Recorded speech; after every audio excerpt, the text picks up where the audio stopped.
Milk Minute! Magandang araw po sa ating lahat. Ako po si Ma'am Vilma Santos Ramos, ang inyong guidance counselor. Isa sa mga responsibilidad namin ay to advocate, promotion of quality of life. Kasi nga po, isa sa mga functions namin ay para mas mapabuti ang buhay ng aming clients. Ang pagkakaiba po namin sa ibang professions, hindi man kami yayaman dito, mas yayaman din kami sa dami ng mga taong nakausap namin, sa dami ng mga taong natulungan namin. Siyempre, kung mapapansin nyo, ang SDO Isabela ay nag-create ng page. Ito yung SDO Mental Health Advocates. Ito, ang layunin ng page na ito ay para matulungan, magabayan ang mga tao ngayong pandemya na mas maliwanagan, matulungan sila sa kanilang mental stress. And ang aming SDO Mental Health Advocates page po ay open daily. I-visit lamang po ang aming page. Marami po kaming mga mental health advocates doon. Meron din contact numbers doon na anytime pwede nyong tawagan. Muli po, magandang araw. Malaking bagay ang ginagampanan ng isang guidance counselor sa buhay ng mga mag-aaral. Kagapay ng mga guro at mga magulang, ang mga guidance counselor ay isa sa mga humuhubog sa katauhan ng mga bata. Bilang isang guidance counselor, malaki ang ginagampanan namin trabaho sa buhay ng isang tao. Ang mga guidance counselor ay mayroon ding mga karapatan at responsibilidad. Una, inaasahan na ang isang kliyente ay maging maagap at tumugon sa napag-usapan. Ang serbisyo ng isang guidance counselor ay may kaakibat na bayarin din.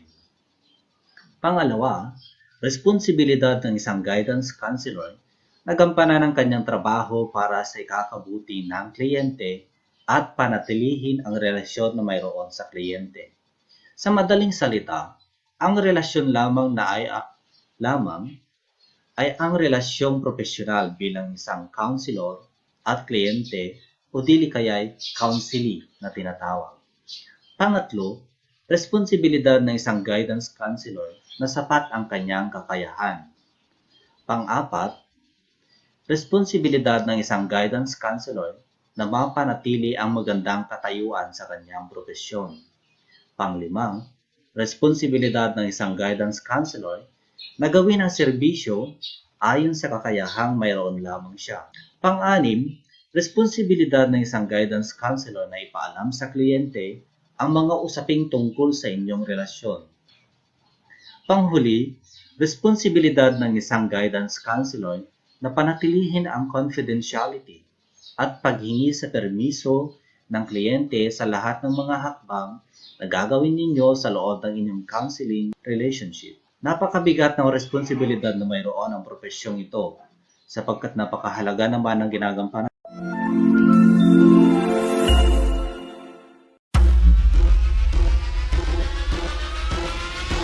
Senior High School on Air. Senior High School on Air. The front line of quality and excellent learning. Excellent learning. You have all the best of the best. Best of the best of the best. Magandang umaga, handa na ba kayong matuto? Handa na po. Reading and writing. Pagbasa at pagsusuri ng teksto tungo sa pananaliksik. Practical research work. English for academic and professional purposes. Ability and statistics. General biology too. Disciplines and ideas in applied social sciences. Cookery and more. Senior High School, best of the best. Best of the best of the best.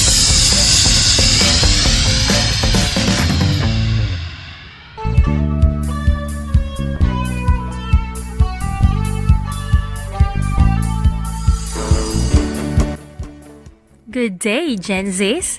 How's life going for you in this time of pandemic? I hope you are coping up well, especially with your mental health. And did you know that one of the tips to clear your mind aside from letting go of negativity is to seek help? Seek help from your family, friends, or even professionals such as counselors, especially when you get haywire from all the events happening right now. And speaking of counselors, we are actually going to talk about them, specifically about their rights, responsibilities, and accountabilities in today's episode. So sit back, relax, and enjoy the fun of learning with me, Teacher April. To fully understand today's lesson, it's better to check first whether you have understood the lesson last time, as this is somewhat related to our topic. You have learned that guidance counselors play a vital role in the lives of the youths and others who need guidance. Particularly, we have learned the roles, functions, and competencies of counselors. Also, we have known that counselors can be found in all spheres of human development, transition, and caregiving, into which we have identified major areas where counselors work. We now look into the answers of your previous activity. You were instructed to simply identify what area of specialization where counselors work does each situation apply to. Number 1. Ella feels sad because she was having a problem with his spouse this past few months, so she decided to find a help to this counselor. What is the answer? Correct. It's marital relationship counseling.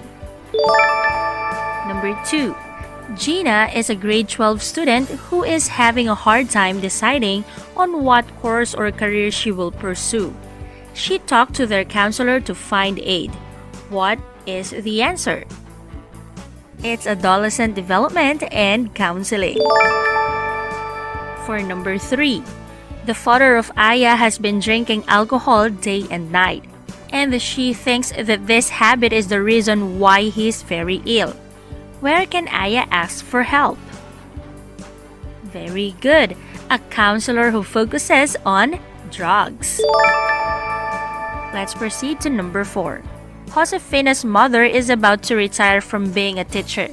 That's why she chose to bring her mother to a counselor who can assist her on the activities of the aged after retirement. What is your answer? That's it, gerontology. Last item. The pandemic brought by the coronavirus made Dora to be unemployed, but she did not give up and decided to build her own business instead. What type of counselor can she run to for help? Right, it's the counselor who specializes in business and industry. Tap your shoulders for a job well done. Your performance on our review made me assume that you are now ready for our lesson.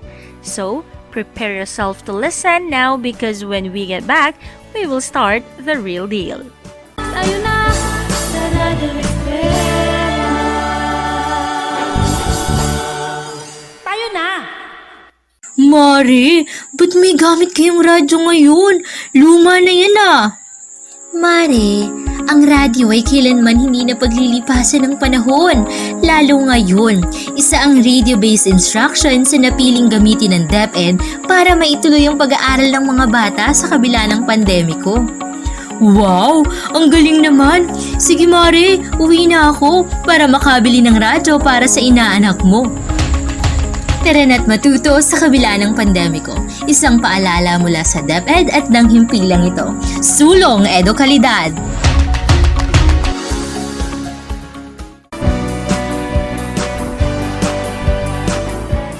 I'm back.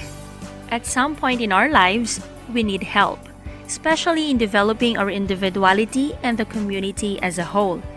And this is where counselors usually come in. Admittedly, counselors play an indispensable role, especially in cultivating and maintaining relationships, monitoring clients' well-being, and working with different cultural values and confidential information.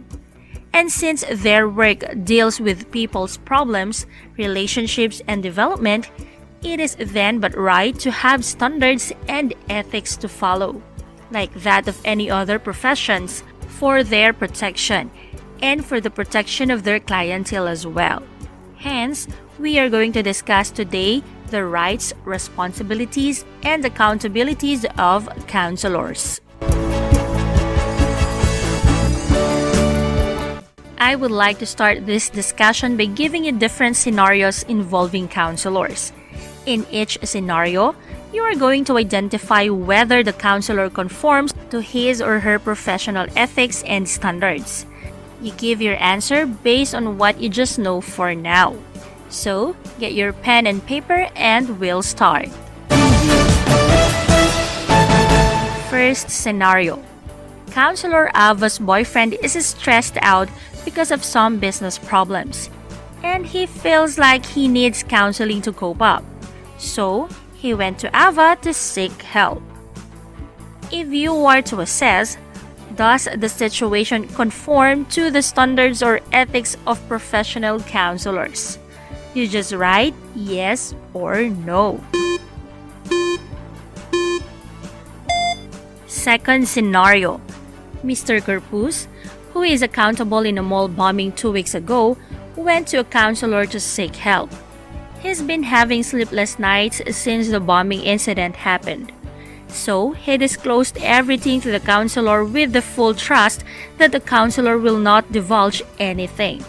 But right after their session, the counselor went straight to the police station responsible in handling the case to report about it. Did the counselor do the right thing? Yes or no? Last scenario. Counselor Ben has a chain smoker client who would like to stop smoking already. However, the client started to feel like he's having a hard time breathing. The client demands that Counselor Ben should perform medical treatment on him, to which he declined right away and advised him instead to see a doctor. Does Counselor Ben conform to this standard? Yes or no? And we're done. You just keep your answers beside you and we'll check them as we move along with our discussion. As mentioned earlier, like of any other registered and licensed professionals, counselors are also protected. They are governed by scientific theories, practices, and processes, as well as professional standards and ethics. They are responsible for the practice of their profession in accordance with their mandates and professional guidelines and ethics. They are accountable to their clients, the professional body, and the government. Code of ethics help counselors to remind them of their rights, responsibilities, and accountabilities in the counseling profession, which is based on the Counselors Association's of Code of Conduct. According to Gladding, the Code of Ethics of the Counselors is divided into 7 sections, namely, counseling relationship, confidentiality, professional responsibility, relationships with other professional, evaluation, assessment, and interpretation, teaching, training, and supervision, and lastly, research and publication. However, in today's session, we are only going to focus on 3 among the 7 areas: the counseling relationships, confidentiality, and professional responsibility. First is the counseling relationships. Technically, counselors should not have any type of sexual intimacies with clients, same as they are not supposed to counsel a person with whom they have a sexual relationship.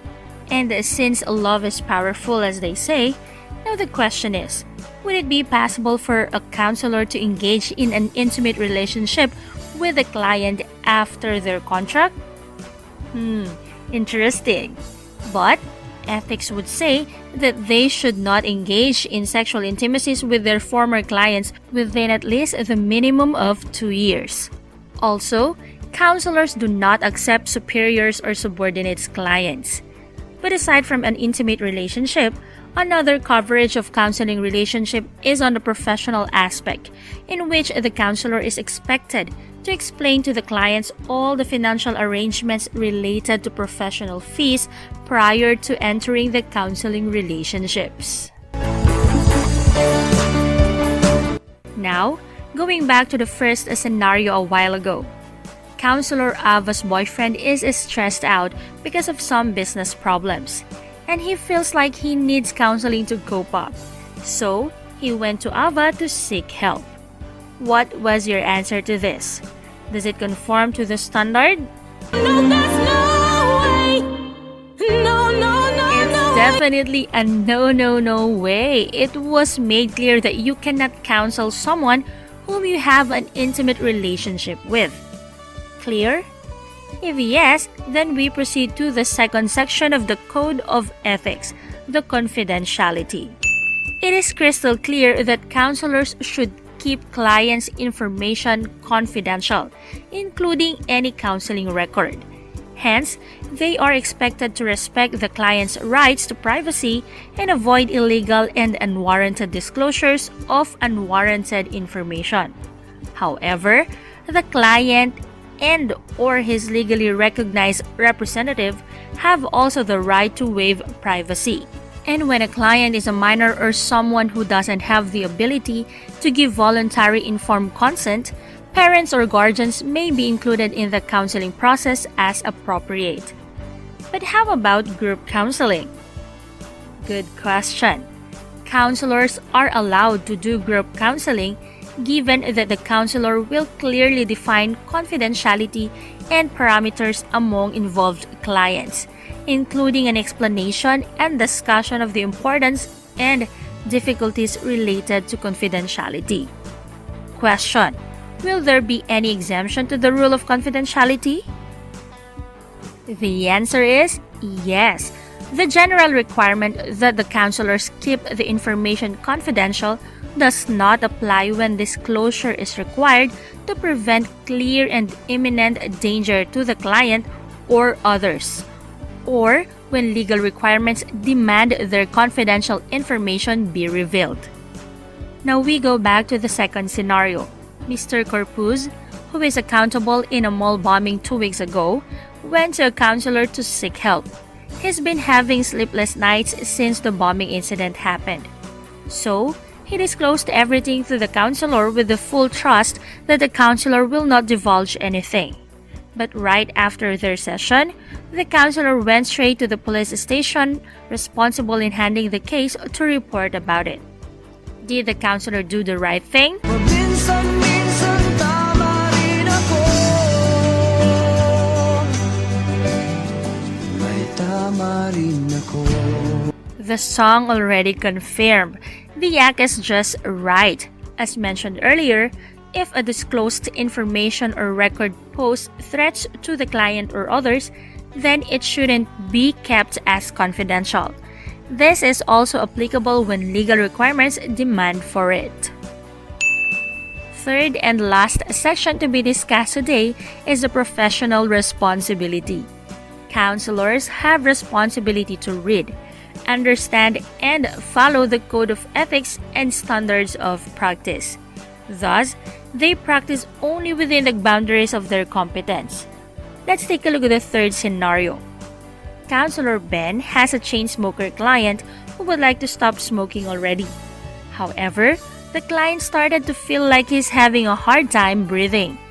The client demands that Counselor Ben should perform medical treatment on him, to which he declined right away and advised him instead to see a doctor.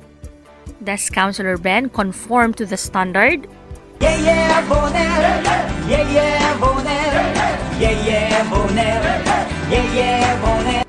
Yeah, remember that counselors sworn to guide, counsel, and such, but not to perform other professional works that are beyond their roles and responsibilities.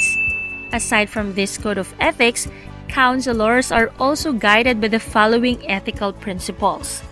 First principle: respect for the rights and dignity of the client. Guidance counselors honor and promote the fundamental rights, moral and cultural values, dignity and worth of clients. They respect clients' rights to privacy, confidentiality, self-determination and autonomy consistent with the law. Second ethical principle is competence. Education is a continuous process, so it is also their responsibility to update their professional skills. And this also means that counselors should only offer services that is within the qualification of their education, training, and experience. Third ethical principle is responsibility. Guidance counselors are aware of their professional responsibility to act in a trustworthy, reputable, and accountable manner toward clients, colleagues, and the community in which they work and live. They should avoid doing harm, take responsibility for their professional actions, and adopt a systematic approach to resolving ethical dilemmas. The fourth ethical principle is integrity. Since counselors are responsible in the development of individuals, they should also act as a good example for their client through acts of integrity such as being honest, straightforward, and fair. That's it. I would like everybody to stand and have some icebreaker. Shake your body in 3, 2, 1.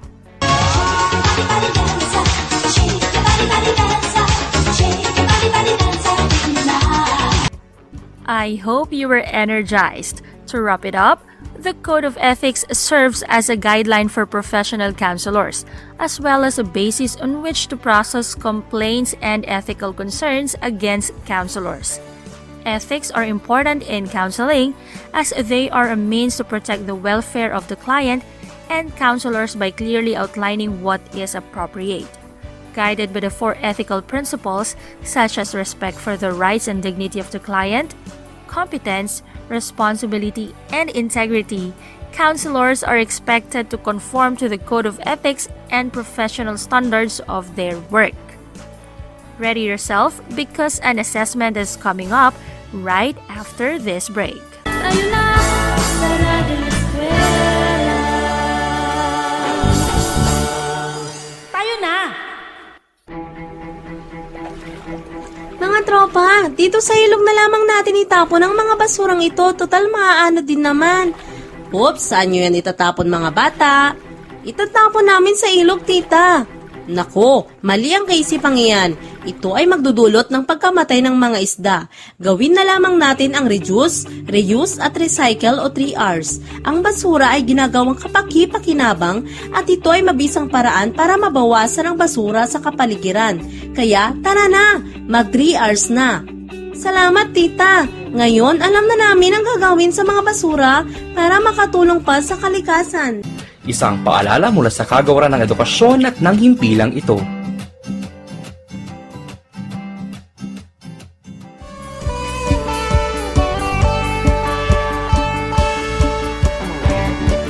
You're still with me, Teacher April, and we are now down to the last part of this episode, the quiz.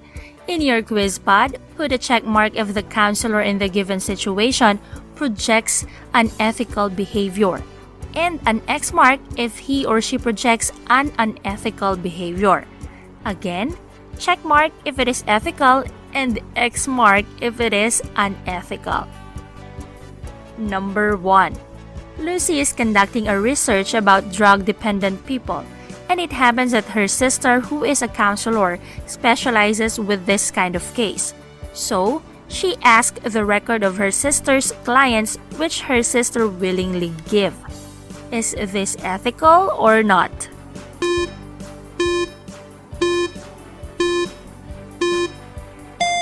Number 2. In the middle of the conversation, the counselor found out that the client killed a person. Consequently, she went to the police station to report the client. Is it ethical or unethical?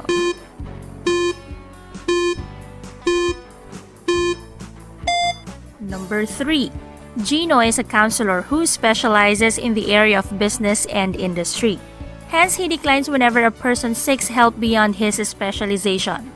Is it an ethical act or not?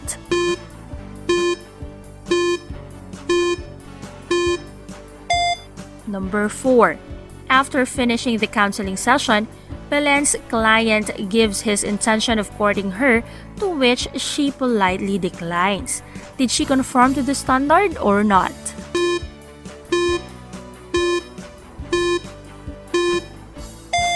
Number 5. Josh conducts his counseling session first before discussing to his client the financial arrangements because he believes that professional fee is the least concern of a person who needs a professional help. Is it a check or an X?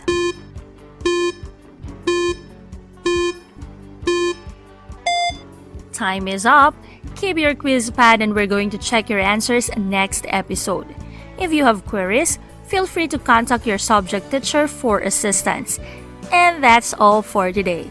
I am grateful to have you until the last part of this episode.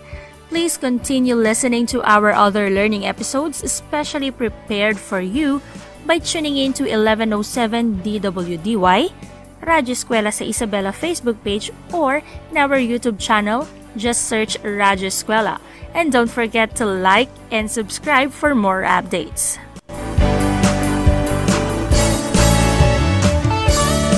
And before we part ways, I would like to remind you to always be physically, emotionally, spiritually, and mentally healthy during these trying times.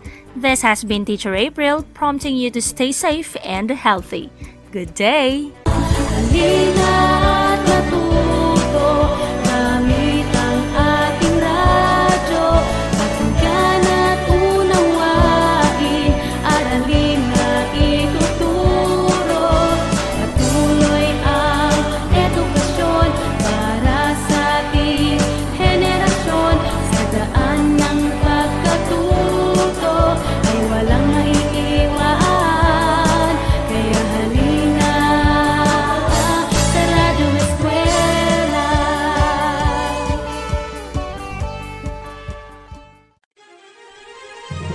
Patuloy ang edukasyon para sa ating henerasyon.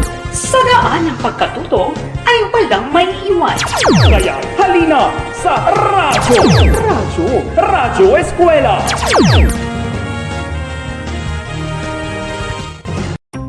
Hi guys! Welcome back to my channel. So today guys, mag-makeup tayo ng bonggang-bongga para pretty tayo everyday. Yes! So una, dapat nakapag-moisturizer na kayo. The next is foundation na. Tapos itago natin ang bakas ng nakaraan. Mag-concealer tayo. Then iset na natin ang powder. Ayan! Huwag kalimutan ng eyeshadow. Tay? Wala naman ako ginagawang masama. Ano bang mali sa pagiging masaya? Sa kung sino at ano ako? Ha? Ano ba? Ang pagiging lesbian, gay, bisexual o transgender ay hindi sakit at hindi namamana. Kusa itong pinili ng tao na kabilang dito bilang parte ng kanyang oryentasyon at ekspresyon ng sarili. Huwag nating hayaang mabuhay at manatili sa takot ang mga batang ito. Lahat tayo, ano man ang kulay o kasarian, ay pantay-pantay. Isang paalala mula sa kagawaran ng edukasyon at ng himpilang ito. Halina't matuto, gamit ang ating radyo. Pakinggan at unawain, aralin na ituturo. Patuloy ang edukasyon para sa ating henerasyon. Sa daan ng pagkatuto ay walang maiiwan. Kaya halina sa Radyo Eskwela.